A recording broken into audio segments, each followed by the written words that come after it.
अस्सलामुअलैकुम, welcome to my channel. कैसे हैं आप सब लोग जी। आज सैटरडे का दिन है और मेरे घर में बन रहा है जी फुल देसी नाश्ता, हलवा पूरी का। अच्छा, मज़े की बात यह है कि मैंने हलवा बनाया ही नहीं था, सिर्फ तरकारियाँ थी और पूरी थी। लेकिन बस हलवा पूरी इसका नाम डला हुआ है ना, तो वही कहते हैं हम लोग। तो ये जी मैंने चने जो हैं वो रात को ही भिगो दिए थे और अगले दिन उठते के साथ ही मैंने बॉईल कर लिए थे। ऑयल गरम करके उसमें मैंने ज़ीरा फ्राई किया, साथ ही उबले हुए चने, फ्राइड अनियन और लहसुन अदरक मैंने डाल दिया था। अगर आप फ्रेश अनियन यूज़ करेंगे तो ज़ाहिर बात है पहले आप लोग प्याज फ्राई करेंगे फिर ये चीज़ें डालें। खुश्क मसालों में मैं यूज़ कर रही थी जी रेड चिली पाउडर, साथ है जी इसके पेपरिका पाउडर, हल्दी, गरम मसाला मैंने लिया था पिसा हुआ, नमक है, रेड चिली फ्लेक्स और पिसा हुआ धनिया। अच्छा, कुछ लोग कलौंजी भी डालते हैं चने की तरकारी में, लेकिन मैं नहीं डालती। बस जी ये तमाम जो मसाले हैं ये मैंने डाल दिए थे जी चनों में। अच्छा, अपने फ्लेवर के जो अकॉर्डिंग है ना, बस वही मसाले हैं, तो इसलिए मैं कभी बताती नहीं हूँ कि कितने स्पून और क्या ना। तो जैसा आपके घर में खाया जाता है तो बस आप उसके हिसाब से मसाले डाल दें। मेन चीज़ ये होती है कि मसाले क्या हैं। तो बस जी इनको अच्छे से मैंने मिक्स करा था, चनों को फिर मैंने थोड़ा भून लिया था और फिर मैंने इसमें पानी डाल के ग्रेवी बनने के लिए रख दिया था। और साथ ही इसके दूसरे चूल्हे पे मैंने आलूओं की जो तरकारी है वो चढ़ा दी थी। कुछ लोग हैं जो आलूओं को पहले बॉईल करते हैं तरकारी बनाने के लिए, लेकिन मैं ऐसे नहीं करती हूँ। और जो प्रोफेशनल बनाते हैं वो भी इसी तरह ही करते हैं। लेकिन हम ना जो है वो मेरी बेटी आलू बहुत शौक़ से खाती हैं, तो उनको होता है कि थोड़े साबुत आलू हों बीच में। तो मैं बस इसी तरह पानी में डाल के आलू और तमाम खुश्क मसाले डाल के चढ़ा देती हूँ और बाद में आलूओं को थोड़ा जब वो गल जाते हैं तो पीस लेती हूँ, तो ताकि कुछ साबुत आलू रह जाएं। खुश्क मसालों में मैं इसमें डाल रही हूँ कलौंजी, रेड चिली फ्लेक्स, ये जी साबुत ज़ीरा, पिसा हुआ डालना है तो वो डाल दें, मर्ज़ी है। और जी इसमें डाल रही हूँ सॉल्ट और ये है जी हल्दी और रेड चिली पाउडर है थोड़ा सा। अच्छा, लोग कहते हैं रेड चिली पाउडर नहीं डालना चाहिए, कलर ख़राब हो जाता है, लेकिन ऐसा मुझे तो नहीं लगता। मैं तो बनाती हूँ तो कोई कलर वलर ख़राब नहीं होता। अच्छा, ये जो आलू की तरकारी है ना, ये हमारे बचपन में बहुत बनती थी, मेरी अम्मी बनाती थी, बड़ी मज़े की। क्योंकि मेरा जो छोटा भाई है दानिश, वो बहुत शौक़ से खाया करता था। तो अम्मी इसके साथ जो है हमें सम टाइम पराठे भी बना के देती थी और सम टाइम सादी रोटी भी। हम लोग बड़े शौक़ से खा लेते थे। ये जी चनों की तरकारी मेरी जो है वो रेडी हो गई थी और देख लें माशाल्लाह इतना अच्छा कलर आया था और फ्लेवर भी इसका काफ़ी अच्छा आया था। साथ ही जो आलूओं की तरकारी थी वो भी मेरी रेडी हो गई थी। और ये देखें मैं आपको दिखा रही हूँ कि इसके अंदर साबुत आलू भी हैं बीच में कहीं कहीं। तो ये भी बेहतरीन बन गई थी और देखें कलर तो मेरा नहीं ख़्याल कि इसका ख़राब हुआ है, सेम ही कलर है जैसा तरकारी का होता है। बस जी दोनों जो तरकारियां हैं मेरी वो रेडी हो गई थी और मैंने इनको कर लिया था डिश आउट। अच्छा, पाकिस्तान हम जाते हैं कराची, तो मेरी बहन के घर के करीब है हलवा पूरी वाला, उसकी बहुत ही मज़े की हलवा पूरी होती है।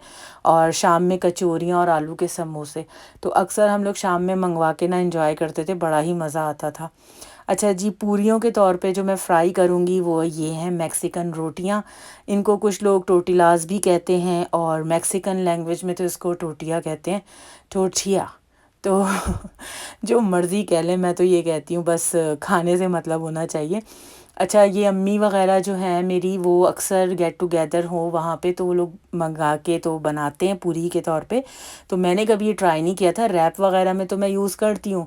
तो मैंने कहा चलो मैं भी ट्राई करके देखती हूँ कि इनका क्या फ्लेवर है। ये देखें ये इस तरह होती है मैदे की, तो रोटी की तरह ही है ये। तो बस लेकिन ये है कि इनको ज़रा थोड़ी देर ज़्यादा फ्राई करना होता है। जैसे हम घर में आटा गूँध के पूरियाँ बनाते हैं वो तो फटाफट बन जाती हैं ना, लेकिन ये ऐसी नहीं है। अच्छा, जो मैंने पहली फ्राई करी ना, तो वो तो मैंने देखा कि ये देखें ऐसे फूल रही है, तो मुझे लगा बस रेडी हो रही है।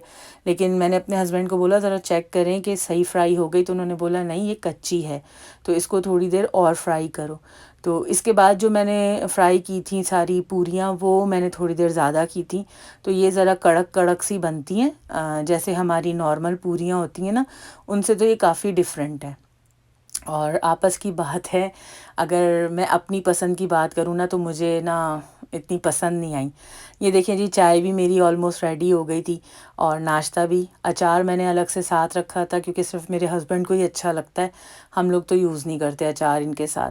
तो ये देखें नाश्ता। और अच्छा ये देखें पूरियाँ ऐसी ही लग रही ना जैसे ओरिजिनल जो पूरियाँ हम बनाते हैं, बहुत अच्छी फूली भी थी, कड़क कड़क भी थी, सॉफ्ट भी थी बीच में कहीं जैसे होती हैं, लेकिन टेस्ट वाइज मुझे इतनी पसंद नहीं आई। बस जी नाश्ता ख़त्म हुआ तो साथ ही गरम गरम चाय जो है हम लोग बैठ के एंजॉय कर रहे थे, बातें कर रहे थे।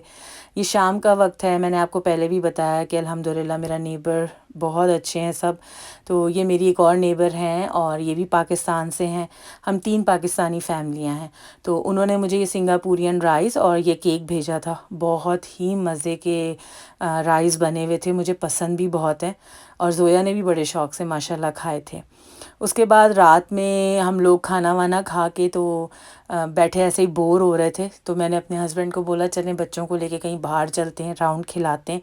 अच्छा जब मैं छोटी थी ना तो मेरे अब्बू रोज़ाना हम सब बहन भाइयों को, अम्मी को रोज़ाना बिला नागा राउंड पे लेके जाते थे और हम लोग बड़ा ही खुश होते थे, बड़ा ही मज़ा आता था। और लेकिन आजकल के जो बच्चे हैं, स्पेशली मैं अपनी बेटियों की तो बात करूँगी, वो कहती मम्मा इसमें क्या मज़ा आता है। तो मैं कहती हूँ तुम लोगों को मज़ा नहीं आता। मैं फिर उनको अपने बचपन की बातें बताती हूँ कि हम तो ऐसे खुश हो जाया करते थे सब कुछ। तो बच्चे भी फिर खैर बच्चे ही हैं। तो फिर ये लाइटें वाइटें बच्चे देख रहे थे तो फिर हम लोग खूब इन्जॉय किया, बातें बातें करी खूब। फिर अपने किस्से जब मैं बचपन के सुनाना शुरू हुई ना तो फिर रैयाना को दिलचस्पी होती है, वो पूछती रहती हैं। और अभी रिसेंटली हम पाकिस्तान से भी आए हैं तो रैयाना को ज़रा और मज़ा आता है वहाँ की बातें सुनने में और वो पाकिस्तान को मिस भी बहुत ज़्यादा करती हैं। तो बस जी इसी तरह हम लोगों ने गप्पे शप्पे मारी, बचपन की बातें करी, एक दूसरे को हंसाया भी, तंग भी किया और बस एंजॉय करते रहे। वापसी में अरशद हमें टिम हॉर्टन ले गए थे, वहाँ से हम लोगों ने चाय पी। ठंड क्योंकि थी तो हमने कहा चलो ज़रा मौसम को अच्छे से एंजॉय करते हैं। बस जी आज मेरा व्लॉग यहीं तक था। अगर आपको पसंद आया तो इसे लाइक कीजिए, मेरे चैनल को सब्सक्राइब कीजिए। टेक केयर, अल्लाह हाफिज़।